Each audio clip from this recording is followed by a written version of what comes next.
qarax miino oo argagixisadu dhigtay wadada xiriirisa ceel dheere iyo dhuusamareeb ayay ku shahiideen allah u naxariistay taliyihii ciidanka nise ee dhuusamareeb cabdirashiid cabdinuur sheekh doon qooje iyo askar ilaalo u ahayd oo ku howlanaa howlgallada amni sugidda ee sida joogtada ah ciidanka amnigu ay kaga sameeyaan jidka xiriiriya guriceel iyo dhuusamareeb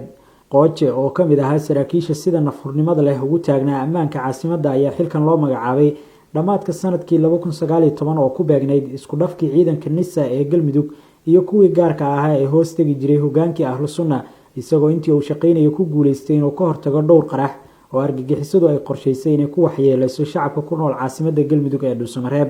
allaha u naxariistay qooje oo ciidanimada kusoo biiray dhowr iyo 10 sano ka hor ayaa ka mid ahaa saraakiishii ahlu sunna ee al-shabaab kula dagaalantay qaybo badan oo ka mid ah gobolada dhexe ee dalka waxaana uu in ka badan 3 jeer ku dhaawacmay dagaalo ciidankii ahlu sunna ay jiribka ugu dhigeen duulaanadii argagixisadu ku doonaysay inay ku qabsadaan degmooyinka xorta ah ee galmudug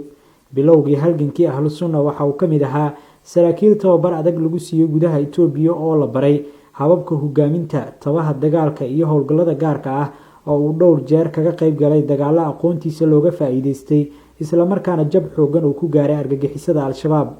cabdirashiid cabdinuur sheekh doon qooje taliyihii ciidanka nabad sugidda iyo sirdoonka qaranka ee dhuusamareeb oo waqtigiisa qoran ee dunida uu joogi lahaa maanta ku ekaa ayaa ku tilmaanaa shakhsi afgaaban ixtiraam badan kuna adag caqiidada diimeed iyo nacaybka argagixisada oo uusan kaga baqan jirin inuu wadnaha siiyo goobaha halista leh oo uu ogsoonaa in isaga iyo geesiyada la socda ay dhufays iyo difaac adagba u yihiin kumanaanka shacabka ah ee fiirsanaya direyska ciidanka qaranka ee ay ku gam'aan